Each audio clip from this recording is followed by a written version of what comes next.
Thanks all for being here today and joining us to hear about AARP and their portal story. My name is John Rogers. I'm a senior manager in the product management team at Appian. With me I have Fisnik Shpuza. You want to introduce yourself? Yeah. Hello everybody. My name is Fisnik. I work at AARP. I'm a director of workflow automation here for the business transformation efforts. It's really nice to be here with you, John. Great to have you. Yeah. So I've gotten a chance to talk about the story with Fisnik a few times. I know it's a story that has great outcomes and also emotion, but maybe we'll start a little bit farther back. Can you start by telling me a little bit about AARP and your mission, who you serve? Sure. Well, I'm sure that everybody has heard about AARP. We have many different services and values that we bring to our members. We focus mostly on people over 50. Particularly, we are looking at the rights of people over 50, making sure that they are not being mistreated or looked down because of their age as well in the workplace. Also, we look at the more elderly people in terms of helping them navigate changes in their life and be a helping hand for those that can't afford different types of services like legal help, fraud help, like we're going to talk a little bit more about today. So part of our team, what we do inside of AARP, we are transforming the way the organization is gearing up to provide a faster, better service to all of our 40 million members across all the United States. Yeah, that's an important mission. So yeah. In there, where were the needs, where were the pain points that got you looking for what resulted in Appian and Appian Portals? What were you trying to solve? Well, I'm sure a lot of the government agencies, AARP has been around for a long time. So we are dealing with processes and teams that are operating in very old-fashioned ways, right? So we have a lack of automation, a lack of streamlining, and unfortunately, if you're dealing with older organizations, when people start their new roles or their new jobs, they don't really ask why we are doing something. They just basically get what their predecessor did, and they continue with that process. So imagine in an older organization or even a government organization, you'll have cases where you have pockets or entire teams that are operating like it was 1990s or even before. At AARP, because we have so many different sub organizations within the organization which provide different types of values and services to our members, the technology services that are provided within are fragmented and sometimes balkanized. So it is very difficult, even when you have two different business teams working together. And imagine adding on top of here if you're dealing with members, which is another unstructured way of dealing and getting information into the organization. So our role for what we're going to be talking about for the forums was the Fraud Watch team. So the Fraud Watch is a team that is responsible for helping victims of financial fraud.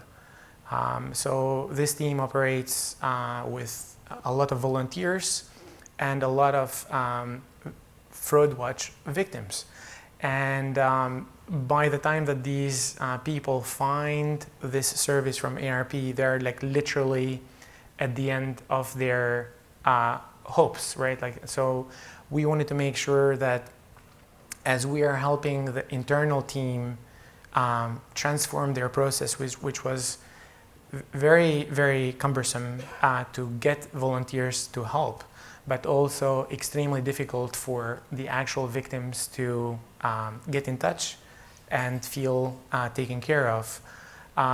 We decided to do all of this work on Appian. There are many different products out there that create forms. However, from our business side, like looking at the issues from internally, like how we are helping ourselves and how we are helping the organization, we try to minimize our technology footprint as much as possible. And we try to not recreate the wheel. So if there are solutions and if there are like services that we can incorporate into our help and solution for our business problems without buying a new platform or buying a new service from another form provider or anything else. That is basically putting our mindset in terms of like how do we provide value inside the organization without being technology focused so much, right? So like we are using the technology to solve problems. We're not using the technology to say like, hey, this is the technology that we use, or this is our secret sauce or whatever. So it creates a more encompassing and accepting conversation with our business to go and say like, how can we help? Leave the technology aside. And then when that technology becomes a utility or something that it's there and we don't even have to look for how it's operating or if it's up or down, we as a technology firm or a technology team are focusing mostly on how do we transform our business that hasn't been transformed in such a long time, and how do we provide the maximum value with the minimum amount of tools and platforms, so that we can decrease as much as possible our operating overhead. Yeah, and in addition to the older, more fragmented organization you mentioned, you also, something that's also common for many government organizations is your constituency is enormous. You mentioned 30 or 40 million. Exactly. I mean, every organization, it's like, you know, like if you zoom out a little bit, it becomes like a big process engine, right? And you have a lot of the, for example, every organization has APIs. They have systems that have like a forward-facing and a back-facing interface and capabilities, right? And you have email, which is responsible for like all the unstructured information that's coming into your organization. And then you have like the mother of all problems, your FTP sites, which we have to deal, at least at the AARP level, we have to deal with them all the time. Email and FTP are still inputs into your organization. However, they are the most unstructured and vulnerable parts of the input into your organization. Your organization becomes, and by organization I mean AARP, like you can have a government agency or a company that's working on FTP or any unstructured data input. That becomes a huge security problem as well, because if you're doing business or you're operating in a partnership with another organization which is not part of your security umbrella, if that organization has an issue with their FTP or security overall status, you become automatically a possible target, right? Because you can have malware infect an FTP document, and that document, it's going to the most vulnerable area of your organization, which is your business teams. which are not very well trained in terms of handling and making sure that all the security precautions are taken care. So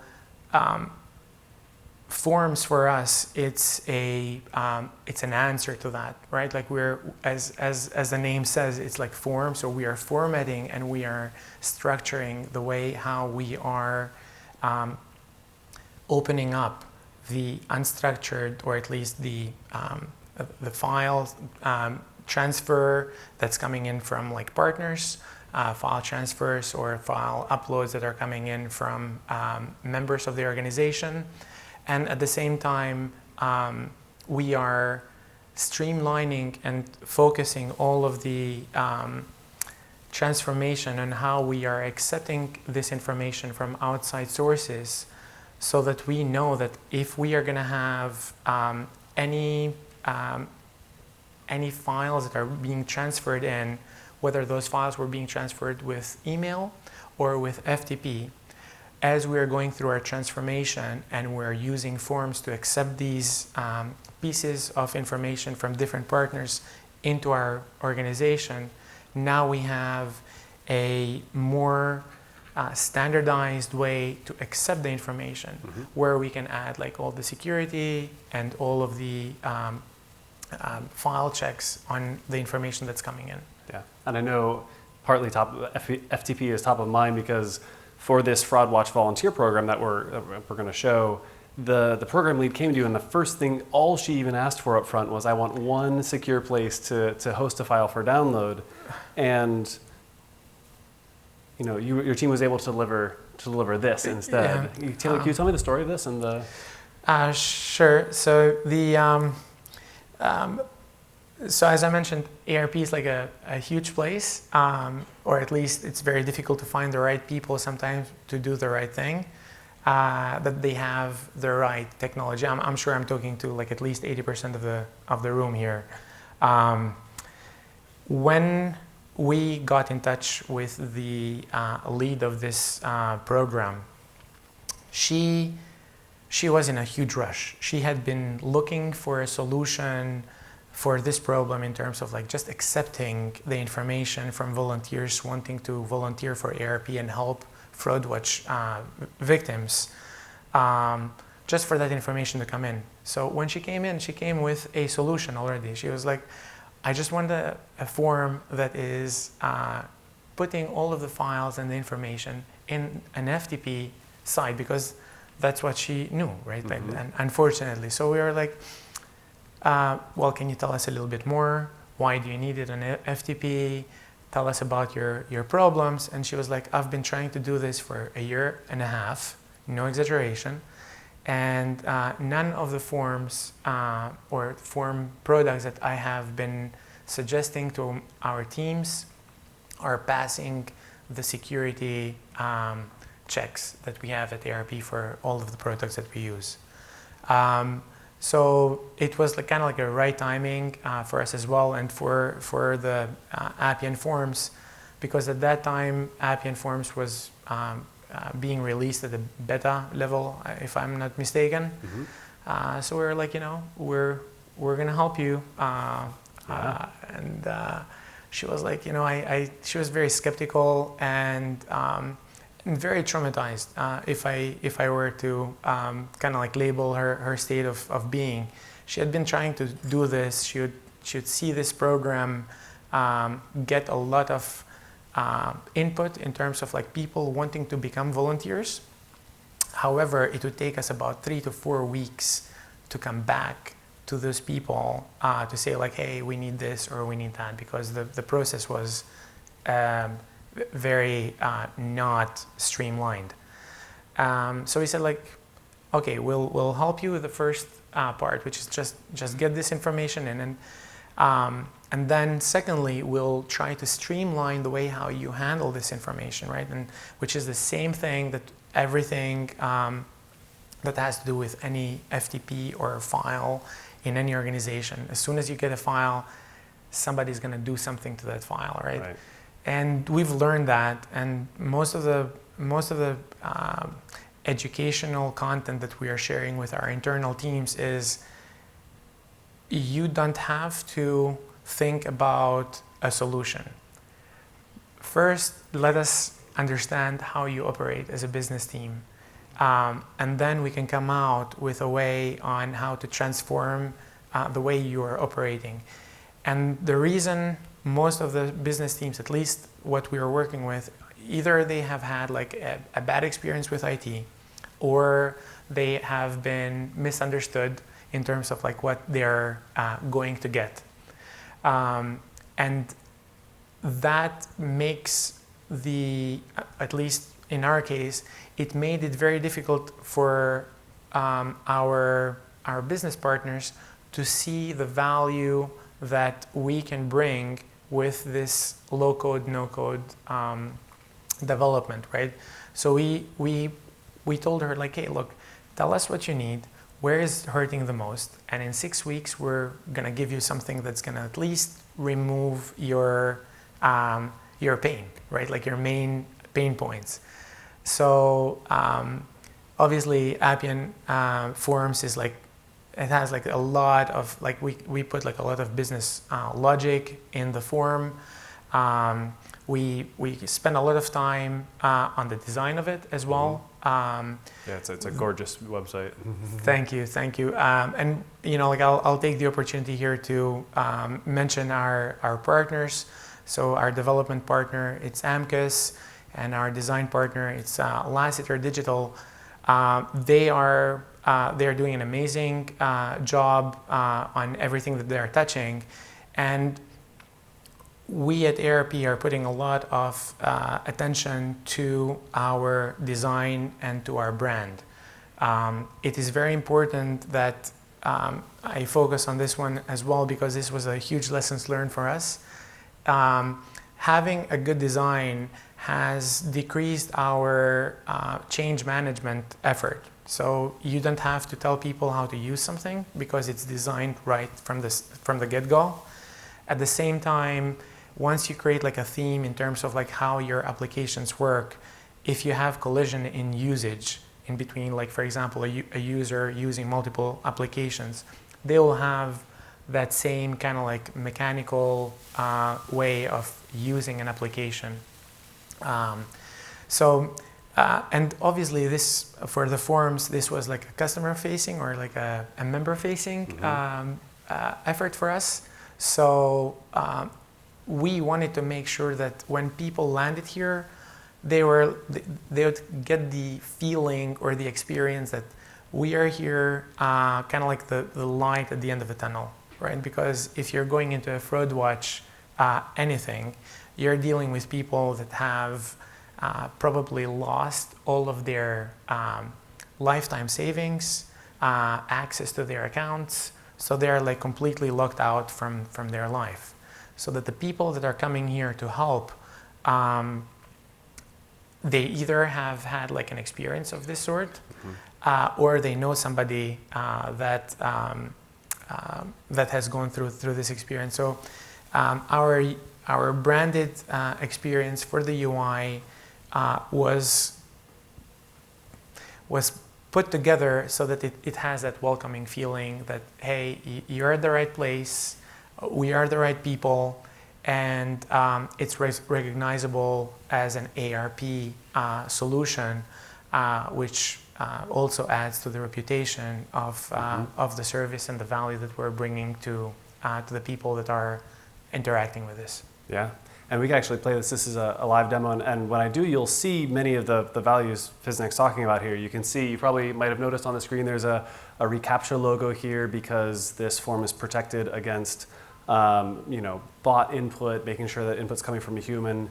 It's beautifully branded. There's that red link in the middle is for downloading a file. No FTP server necessary, it just downloads from Appian. And even as this, make sure it plays here. Once more. There we go. And starts going through. This is not necessarily a complicated experience. You're here to do one thing, but it's still laid out well. There's the help that you need in terms of, when the phone number here goes in, you'll see that it gets auto-formatted. There's the validations you need to not put in a zip code that's too long. And for someone who is having a bad day or is just someone who doesn't work in software, this is an easy to use experience that feels very, very AARP. And it's not part of the demo, but if this was loaded on a mobile phone, which is how many members of the public are going to access any given website, it looks good on mobile in a way that is customized for mobile. You know, that milestone on the side goes into a thinner one at the top to take better advantage of the mobile screen space. The fields are laid out in a different order because this is too wide for a mobile screen. That splash page that we saw at the beginning is done a little bit differently and to look good on a mobile screen as well. So from the security, the experience, knowing that people using this are not necessarily going to be software experts, could be coming in from any device, and still it took how many weeks to deliver? This was probably a month and a half, beginning to end, like about like six, 7 weeks. We did like some later refinement, but the meat and potato of the solution was very rapid. And I think having the design up front and sharing the design with our teams before we started developing it saved a lot of like circles back and forth. So once they said like, hey, this looks amazing, can you guys do it? Right? So there was like still that reluctance in kind of like the new technology that we're using, but yeah, 6 weeks and we were live, and now we have like an extremely happy internal customer. We have a much better experience from the people that are using this. Imagine if we're to go back in terms of like how this was being done. This involved at least 5 or 6 emails back and forth with the person that was trying to apply, which spent a lot of time of our team just to onboard volunteers. Right now, this is like completely like one easy step-by-step solution, and it works. And we since then we've basically created like another internal application where this form feeds into in the application that we've built for the business team that operates this service.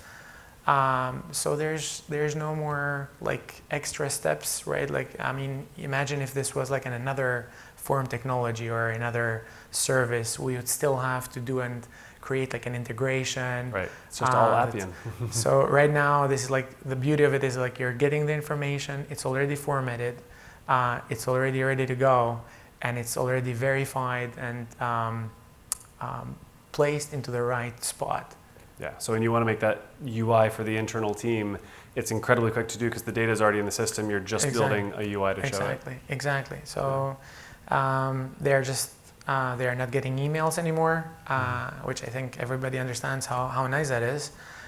They're going in, they have like a much more easy and streamlined way. But if it wasn't for the form technology and that we're seeing here, that would have been a very complex solution. It can be done, but it would be like very difficult and very fragmented, right? Because you'd have another technology, maybe a bot in the middle or some integration or service calls that are getting this information that's being inputted in the form into another application. So this way, like I mentioned in the beginning, we focused on like what is the value that we can provide to our business, to our organization, without being impeded from technology solutions or integration points, right? So it was like kind of like a nice piece of cake to you're able to work directly in terms of the business problem and just be more of the organization you want to be. Right. An AARP, we're not a technology company, right? And even if you're like a government agency or whatever, your role, it's not to be a technology company, or at least this is how we see ourselves. We use technology to provide the value to our members. Even though I'm a technologist myself, somebody still needs to manage technology and use it to provide that value. But I think that that's like the thin line that sometimes gets crossed, where people in technology in companies that are not technology companies cross, and that becomes a problem, right? So the mindset, at least on our side, is how do we provide value to our members, not how we develop technology. Mm-hmm. So we use the technology to provide that value. So, and we try not to recreate the wheel. Yeah. So that's all wonderful. What's next in AARP's Appian journey? We are an Agile team, and Appian, it's a very, very nice platform to run an Agile shop. We are Agile also internally in terms of like how we operate. So we are always looking for ways to improve how we transform the organization, and how do we use our resources at the maximum. Being a nonprofit, we also have like budget restrictions. Mm-hmm. So we are extremely nimble in terms of how do we make use of our funds, and how do we make sure that we don't become a bottleneck for the transformation. So a lot of our thought process is going in terms of how do we streamline the transformation process itself, right? Like the work that we're doing, we're looking at ourselves as a business team and saying like, what is our process, and how do we streamline our internal process to transform business operations across AARP.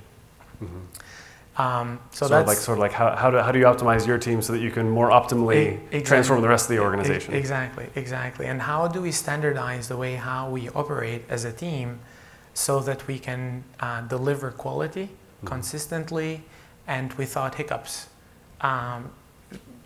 So it's like, how can I say, it's all good and nice, but once you like trip once, it's very difficult to recoup from there.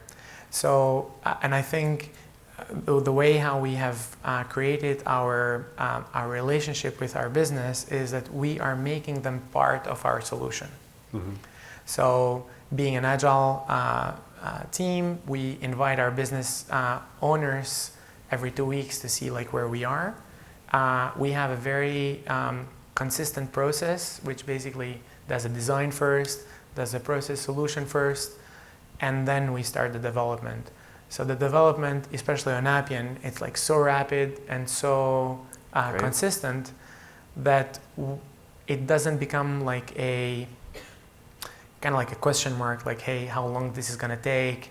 Is it going to be like a difficult situation for us to deliver something? So once we have a design of a process or a transformation, it becomes more of a change management exercise rather than like hey, do we need like 5 project managers? We don't have project managers, but okay. Yeah. Awesome. Well, thank you so much for sharing that. Yeah. Best of luck with next steps. Absolutely. And like we're looking at IDP, we're looking at other services that are coming down the pipeline from Appian, and we are an early adopter of like everything that you guys are putting out there. So let us know, and it's been a pleasure being here. Yeah. Well, speaking of things that are coming down the line, just to give you all a little bit of a heads up for what's coming up for Portals in the next Appian release. Our 22.4 releases in just over a week on November 11th. And we've made it actually even again much faster to build Appian Portals. Fisnik was talking about how the portal you saw was built in just about 6 weeks. We've actually revamped the developer experience to be faster and more intuitive. I was talking with one of our solutions consultants in the hall who we've worked with kind of over the past year. And I promise I didn't prompt her. She said, yeah, I built a portal for the first time a year ago, and I built it again on the 22.4 release last week, and it was way faster than the last time I built this. So it's getting a lot faster and more seamless. We've integrated it more fully into our DevOps suite so that your portals get to your production environment and are published with the click of a button. And I think you're really going to like what you see in that release. If you haven't yet, you can sign up for one of our Appian Community Edition sites. Portals are enabled on all of those, so if you don't yet have portals at your organization, get an ACE site, try it out there, or upgrade to 22.4 would be even better. And you can find a lot of resources on portals and how to build them on our Appian community site. So can't wait to see the portals you all create. And thank you again, Fisnik, and thank you all for being here with us today. Thank you, everybody.